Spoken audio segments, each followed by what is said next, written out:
આપણે અવારનવાર બોલતા હોય છે કે વર્તમાન ગમે એટલું સારું હોય પણ જો તમારો ભૂતકાળ ભૂલો ભરેલો છે તો એ ભૂલો તમને ક્યાંક ને ક્યાંક વર્તમાનમાં નડતી હોય છે અને આવી જ ઘટના ગોપાલ ઇટાલિયા સાથે થઈ રહી છે કારણ કે તેમણે આપેલા ધર્મ વિરોધી નિવેદનો અત્યારે ચૂંટણી સમયે તે પાછા આવી રહ્યા છે, વિડીયો સામે આવી રહ્યા છે અને લઈને ક્યાંક ને ક્યાંક તેના વિરુદ્ધ ટીકા ટિપ્પણીઓ થઈ રહી છે અને ગોપાલ ઇટાલિયાએ આ ટીકા ટિપ્પણીઓનો સામનો કરવો પડી રહ્યો છે।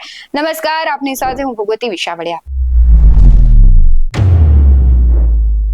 વિસાવદરના આમ આદમી પાર્ટીના ઉમેદવાર ગોપાલ ઇટાલિયા અત્યારે ચર્ચાનો વિષય બન્યા છે કારણ કે એક બાજુ તેના બેબાક બોલ તે આક્ષેપો કરી રહ્યા છે પાર્ટીઓ ઉપર અને મીડિયા ઉપર, સાથોસાથ તેમણે જે ભૂતકાળમાં નિવેદનો ધર્મ વિરોધી આપ્યા હતા તેમને લઈને પણ તેમનો વિરોધ થઈ રહ્યો છે।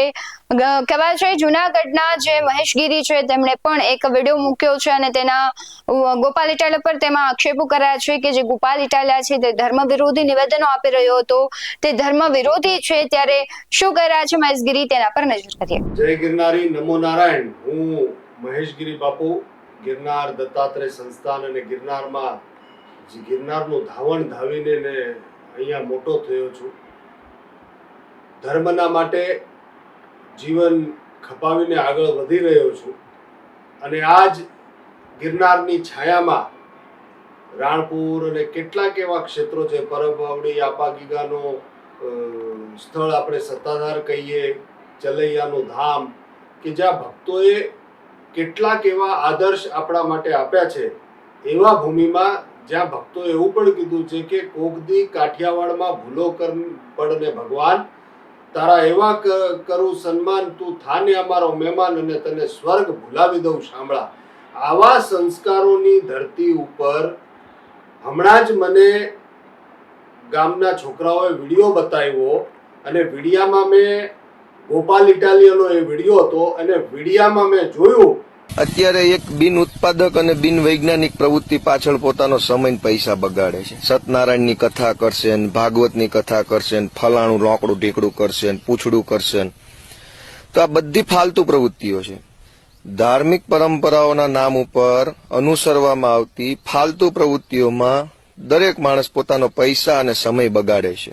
લાકડાના ભારાવાળો કઠિયારો કલાવતી લીલાવતીની જૂની ગૂંચવાઈ ગયેલી હજારો વર્ષો જૂની કેસેટો ઘૂસતા કરે છે। તો આ ખરેખર ખૂબ ખોટી વસ્તુ છે। આપણે તમામે સમજવાની જરૂર છે કે આવી ફાલતુ પ્રવૃત્તિઓ પાછળ આપણી 5 પૈસા પણ ખર્ચાય કેમ કે વધવાનું છે। લાકડાના ભારાવાળા કઠિયારા, જંગલ ને રામ ને સીતા ને વનવાસ ને ફલાણું પૂંછડું એ દિશામાં નથી વધવાનું। આ જે મોને રૂપિયા મળે છે એ તો આ બધું કરવાના જ છે, કથા પારાયણું, પણ એમાં તો એમના રોટલા છે। તમને શું મળ્યું? તમે નવી પેઢીના આજ પાટીદાર સમાજ અનામત માગે છે, એમાંથી જ ઘણા બધા પાટીદારો કથાઓ કરીને બેઠા છે 5-5 લાખ રૂપિયા બગાડીને। તો એ 5 લાખ રૂપિયા બગાડી કોઈક સત્યનારાયણની કથામાં કલાવતી ને લીલાવતી શું કરે છે જ જાણશે, જે કે આપણને ખબર છે કેસેટ ઘસાઈ ગઈ છે। એટલે બધા ફાલતુ વાતોમાં કથામાં જઈને હિજડાની જેમ તાળીઓ પાડે છે। મને તો શરમ આવે છે આવા લોકો ઉપર અને ગુસ્સો આવે। એટલે હિજડાની જેમ બધી પરંપરાઓમાં તાળીઓ પાડવા વાળા છક્કાઓ છે, એમનીથી આપણને કોઈ જરૂરત નથી। બકવાસ એક આવીને લવારા કરે છે સ્ટેજ ઉપરથી, મંચ ઉપરથી, કોઈક બાવો બાવી સાધુ સાધ્વી જે હોય તે, અને આપણે બધા હિજડાની જેમ તાળીઓ પાડવાની। મારી તમારી માતા બહેનોને પણ રિક્વેસ્ટ કરવી જોઈએ કે હે મારી માવડીઓ, હે મારી બહેનો, હે મારી દીકરીઓ, કથાઓમાં કે મંદિરોમાં તમારું કઈ વળવાનું છે નહીં, એ શોષણના ઘર છે। તો કથાઓમાં જે નાચવાના બદલે મારી બહેનો, મારી માવડીઓ આ વાંચો કે જે ભાષા વાપરી છે એને ધર્મના માટે, ધર્મ ને ભોગતા હોય એવા ભક્તો માટે મંદિરમાં ના જવું જોઈએ। કથાઓમાં નાચવા વાળા બહેનોને માતાઓને, આપણા બહેનો માતાઓને નાચવા વાળા કીધા એને, જે કથાઓમાં આપણા વડીલો જાય છે, બા બાપુજી જાય છે ને હિજડા કહી રહ્યો છે। આ જે ઘૂસ્યો છે આપણા ક્ષેત્રના અંદર આવીને આવું બધું બોલીને અત્યારે બધા મંદિર ફરી રહ્યો છે। ભગવાન રામનું પૂતળું ને એવું બધું કહીને પોતે રામ મંદિરમાં જઈને સભાઓ કરી રહ્યો છે।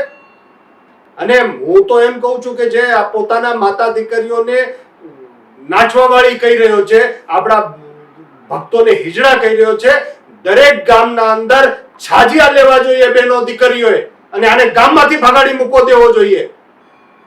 અત્યારે મંદિર જઈ રહ્યો છે કોઈ પૂજારી, મુખિયાઓ, હું એમને અપીલ કરું છું કે મંદિરમાં ઘૂસવા નહીં દેતા। આ જે રાવણ અને કંસ અને એવા બધા જે થઈ ગયા કળિયુગનો ધર્મને ધતિંગ કરવા વાળો આ આવ્યો છે અત્યારે ધર્મના નામે દુષ્પ્રચાર કરીને હવે અત્યારે ધર્મનો આશરો લઈને પ્રચાર કરી રહ્યો છે, મંદિરને શોષણનું ઘર કહી રહ્યો છે. આ ગામડે ગામડે બધા ગામના લોકો મળીને રામજી મંદિર બનાવે છે, તો હું શું એ શોષણનું ઘર છે? અરે ધર્મ છે તો તમે નમે છીએ. આ બા ને બા આપણે કહીએ છીએ ધર્મના લીધે, બાપુજીને બાપુજી કહીએ છીએ ધર્મના લીધે. આ ધર્મ છે જે આપણાને તટસ્થ બનાવવાનું શીખવાડે, આપણાને બા બાપુજીના પગ લગાડવાનું શીખવાડે, મંદિરે જઈને દર્શન કરીને માણસ હળવો થઈ જાય, ભગવાનને પૂજવાની વાત કરવી. જ્યાં ભગવાન શ્રી રામના આ દિવ્ય મંદિરનું પુનરુત્થાન કરવામાં આવ્યું, એનું સ્થાપન કરવામાં આવ્યું, ત્યારે કેવા કેવા શબ્દો વાપર્યા છે. યોગી આદિત્યનાથ જેને યુપીનું આખી ધર્મની સ્થાપના તો કરી, સાથે સાથે રામ મંદિરની સ્થાપના કરીને યુપીને આટલું ઊંચું લઈ આવ્યા. આવા યોગી સાધુઓનું એ યોગીજીનું કે યોગીજીના કાન ખેંચવા જોઈએ, શરમ આવવી જોઈએ તને. હું તો બધા સાધુ સંતો જેટલા પણ આ ગિરનારની છાયામાં છે અને આ જે ભેસાણ વિસાવદરના પંથકમાં જેટલા પણ સાધુ સંતો છે, બધા સાધુ સંતોને અપીલ કરું છું, નાના મોટા કડદર્શન, કે બધા હવે આ રૂમની મીટિંગો બંધ કરીને રસ્તા ઉપર આવીને આનો વિરોધ કરો, ગામમાંથી છાજિયા કાઢીને એનો બારે કાઢો, બહિષ્કાર કરો. કેવું બોલ્યો છે બધા ભૂદેવો માટે, બ્રાહ્મણો માટે કેવું બોલ્યો છે. બધા બ્રાહ્મણોએ પછી આ લોક ડાયરા આપણે જે કરતા હોઈએ છીએ, ભજન સંધ્યા કરતા હોઈએ છીએ, બધા કલાકારોને હું અપીલ કરીશ કે આ ડાયરા ભજનમાં જે મસ્તીમાં ભગવાનના નામમાં મસ્ત થઈ જાય એને નાચવા વાળા કે છે, તાળીઓ વગાડતા હોય એને હિજડા કહી રહ્યો છે. બધા કથાકારોની અપીલ કરીશ કે આણે કથાઓનો કેટલો વિરોધ કર્યો છે, શોષણનું કેન્દ્ર કીધું છે. બધા કથાકારોએ હવે બારે આવવું જોઈએ, કલાકારોએ બારે આવવું જોઈએ, બધા સાધુ સંતોએ બારે આવવું જોઈએ, રસ્તા ઉપર આવીને આનો વિરોધ કરવો જોઈએ. આ બંધ રૂમની મીટિંગ કરીએ ને આપણે એટલે જ આ ધર્મને નુકસાન પહોંચી રહ્યું છે. આપણે ચૂપ રહીએ છીએ એટલે આવા બધા આપણા જ ઘરમાંથી પેદા થઈને રાવણ અને પછી આવી રીતના સત્યાનાશ કરવા નીકળી પડ્યા હોય. એટલે બધાને બારે નીકળવું પડશે, એટલું યાદ રાખજો. અને આને છાજિયા લઈને અહીંથી ભગાડો. આ ગિરનારની ભૂમિ છે, આ ધર્મની ભૂમિ છે, અને ધર્મના અંદર આવા ધુતારાઓ નહીં ચાલે. અને હું જુવાનિયા નહીં કહું છું કે તડક ફડક ભાષણથી તમે કદાચ થોડા ઘણા ખુશ થઈ જતા હશો, પણ તમારા બા બાપુજીને હિજડા નાચવા વાળો કહી રહ્યો છે, તમે કયા મોડે તમારા ઘરમાં જશો? અને હું તો એમ કહું કે આ ગોપાલ ઇટાલિયાને જો કોઈ સમર્થન કરતું હોય તો હિન્દુના પેટનો નહીં હોય. આવા અધર્મીને કાઢીને ફેંકો છે. ધર્મની તાકાત તો એકવાર બતાડો તમે. હશે કદાચ ઘણા નેતાઓ હશે ઉપર નીચે એવું બધું હશે, પણ ધર્મના માટે શા માટે તમે ધર્મનો આશરો લ્યો છો અત્યારે? શા માટે મંદિર જઈ રહ્યા છો? તો અને તમે એમ કહો કે આ ખાતર નહીં મળે, દારૂ મળે ને એવું. અરે તારા ગુરુજી કેજરીવાલ જરા પૂછી લેજે એને મારા માટે હું કોણ છું. એ દારૂમાં ભ્રષ્ટાચાર કરીને તમારા અડધા મંત્રીઓ જેલમાં ગયા, એવા સંસ્કારમાંથી આવેલો તું, અને તારા ગુરુજી દર શનિવારે મંદિરે જાય છે, ચૂંટણી પ્રચાર માટે મંદિરે જાય છે. તારામાં છે હિંમત કહેવાની કે હિજડો છે? તું તારા ગુરુજીને કે ને, કેજરીવાલને કે તું હિજડો છે? છે હિંમત? હિન્દુ ધર્મમાં તું બધાને, અમારા ભક્તોને તું હિજડો ને એવું બધું કહી રહ્યો છે. આને કાઢી મૂકો અહીંથી. બધાને અપીલ કરું છું કે કાઢી મૂકો આને અહીંથી. હું બધા ગઢવી સમાજના આઈઓને કહી રહ્યો છું કે આ બધા મંદિરોનો વિરોધ કરે, આઈઓએ, સંતોએ, આ રામાપીરના ડાકલા વગાડે એને એ બધા રામાપીરનો વિરોધ કરી રહ્યો છે. બધાએ આગળ આવો અને ગામમાંથી ભગાડો. ગામડામાં ઘૂસવા નહીં દેતા આ માણસને. આ માફીને પણ લાયક નથી. અને બધા સંતોને ફરી વખત કહું છું કે તમે બહાર નીકળો. આ નહીં ચાલે આવું. આ મંદિરોને શોષણનું કે મંદિરોમાં ન જવું જોઈએ, મંદિરો બંધ કરવા માંગે છે. આ કથાઓ બંધ કરવા માંગે છે, આ પૂજાપાઠ બંધ કરાવવા માંગે છે. તો ચૂંટણીનો પ્રચાર પોતાના ધર્મપત્ની પછી કેમ ભાઈ ધર્મપત્ની અને એને સાથે મળીને દર્શન કરવા ગયો માતાજીના. કેમ ગયો ભાઈ? જો એ રામનો પુતળો હોય તો હું માતાજી નહોતા ત્યાં? તું દર્શન કરવા ગયો ત્યારે? આ હિન્દુ સમાજ, આ હિન્દુ ધર્મના લોકો અને બધા જ તેને હવે પાઠ ભણાવશે. નીકળી પડ્યો. અને મેં તુલસી તેરે બાથરૂમ કે બધા વૈષ્ણવોએ જાગવું જોઈએ. આ કેવું લખે છે આ બધા તમે જોજો એનું. મેં તુલસી તેરે બાથરૂમ કી, રામનું પુતળું, યોગીજીના કાન ખેંચવાના. સાધુ સંતોને, કથાકારોને, કલાકારોને, ડાયરા ભજનના કલાકારોને અને એમાં જવાવાળાને, હિજડાને, તાળીઓ વગાડવાળા, નાચવાવાળા કહી રહ્યો છે અમારા બહેનો દીકરીઓને, માવડીઓને, બધાએ ભાભાઓને, જુવાનીઓને ગેરમાર્ગે દોરી રહ્યો છે.